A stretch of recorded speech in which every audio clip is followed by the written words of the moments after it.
Hello, in today's video I'll be showcasing more of the development progress that I have done during this past time. So the menu currently is still in development. I have world generation, world saving loading, as well as random generation for characters, but it's still in development and I don't have a concrete menu for it yet. So let's showcase the main thing that I built.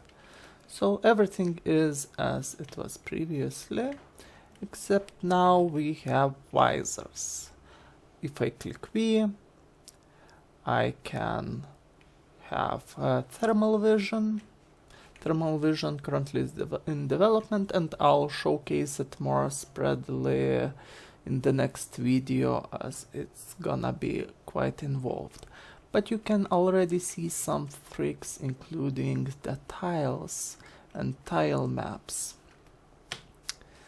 which draw heat map in a bit different way, and there is a lot of trickery with shaders going on to accomplish that. Instead of just making separate tiles, there's actual systems to do.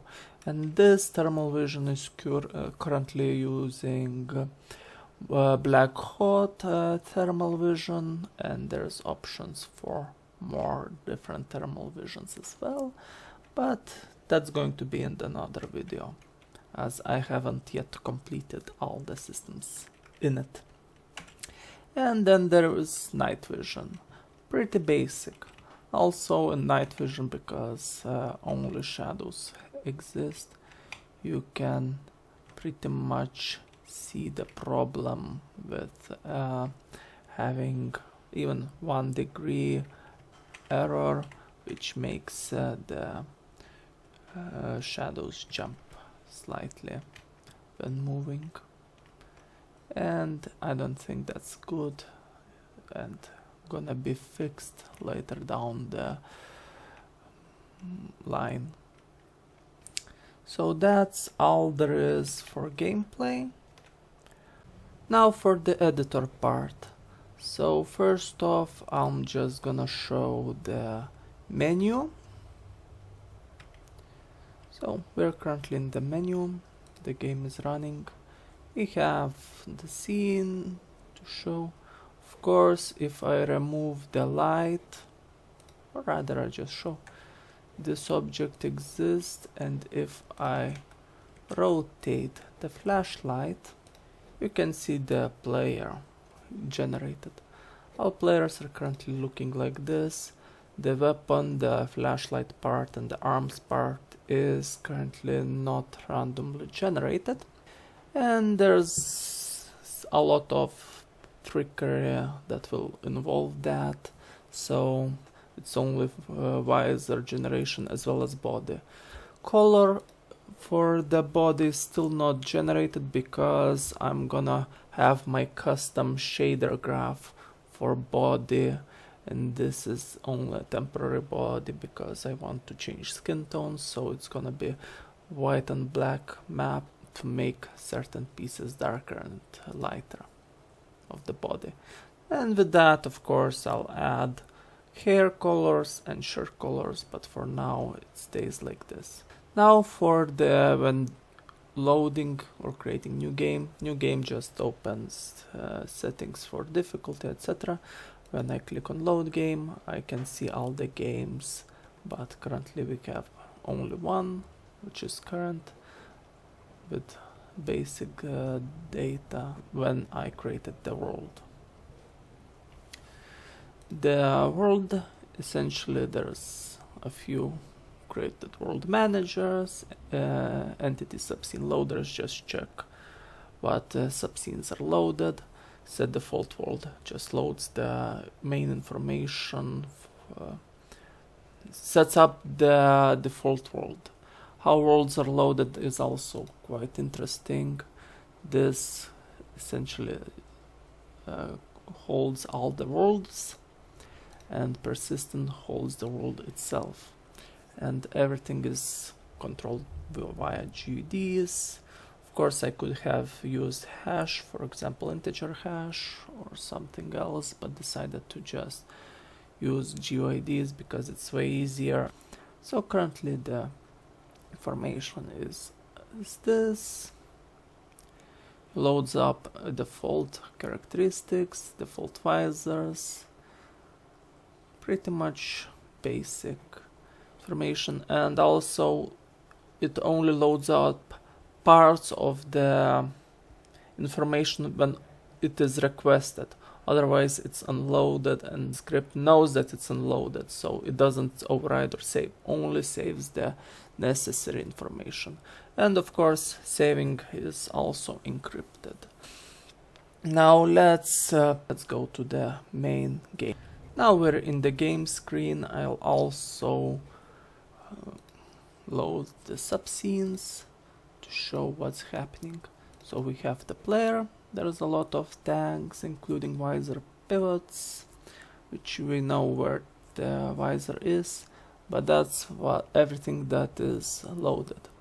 Also request player tag authoring simply just acquires the information of the player within the persistent files, while these units have request random player character tag, which requests to create character data completely randomly. And let's click. So we start the game with thermal vision instantly, and that's because we don't load the game from menu, thus not from loaded files within the computer, but instead it goes back to a failsafe and loads in values randomly for development purposes. In this instance, the random equipped item was a visor. Also, the character has a different type of hair, which signifies that it loaded a female version, and which has a test hair which is completely different. Now I'm just gonna go and explain a few things how it looks during runtime. So we have quite a bit of information. The visor pivot just shows the parent entity of the visor. Then we have character design data, which just defines how the character looks, as well as what kind of body, head, hair it's gonna load. This is character loadout information, and this defines if, for example, once we have saving in game, do we override the character loadout information, which consists of many things, including equipped visors, which pretty much just stores GUID information of what visors are equipped, and the equipped visor ID, which just simply tells us what current visor is equipped, and it loads one of this. Each time we press V, this actually has global player switch visor.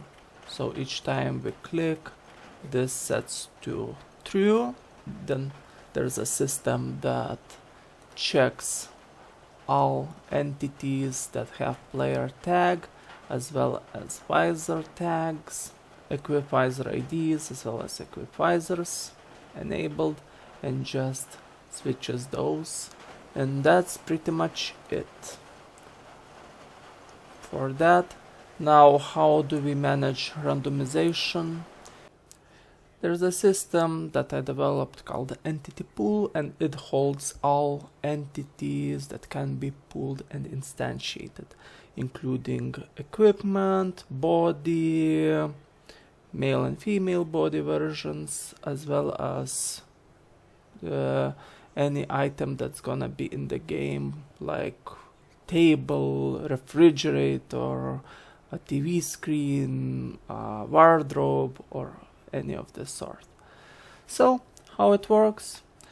It's pretty simple.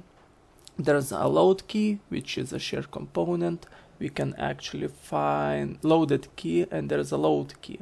Load key is just saying that we're currently loading, and loaded key is saying that we have already loaded said entity.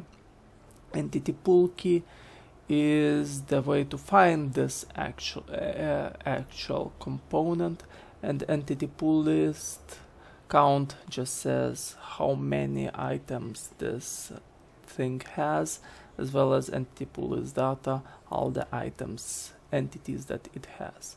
I'm gonna show this within the as a game object. So by the way, these are empty, so they're not entities. So it simply has mail body and loaded key and body. This helps to find the pool. Because it's shared component, I can search by this. And this is acquired by the gender, and this is acquired by the type. So we have, for example, visors. We just have visors, visor, pick random, for example, pick random visors. So we know the amount of visors there is, so 0 between 3, then we get 2, then we enter the visor 2, we get it has the pool GUID, which we acquired in order to then load it. So now the systems. There's all the systems that I'm going to talk about are open. Most are within the initialization phase, as it is required to initialize the game itself.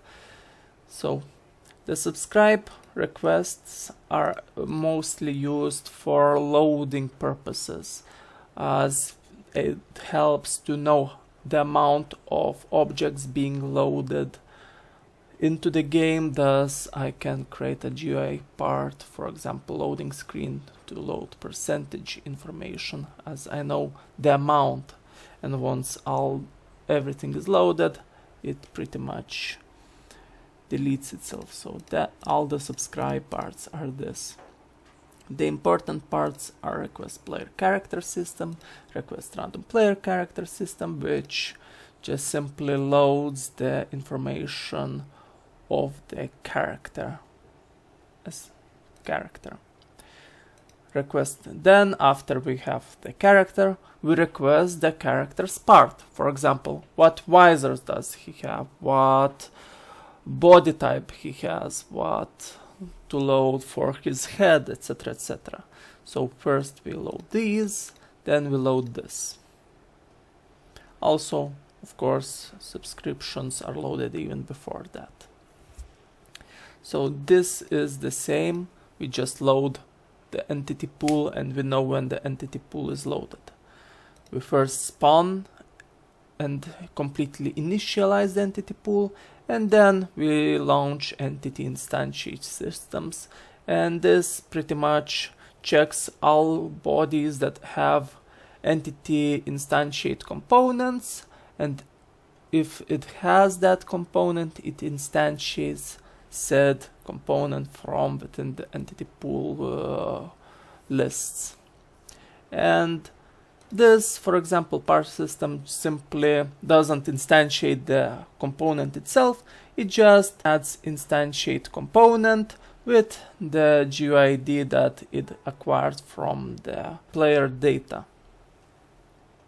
And this instantiates it.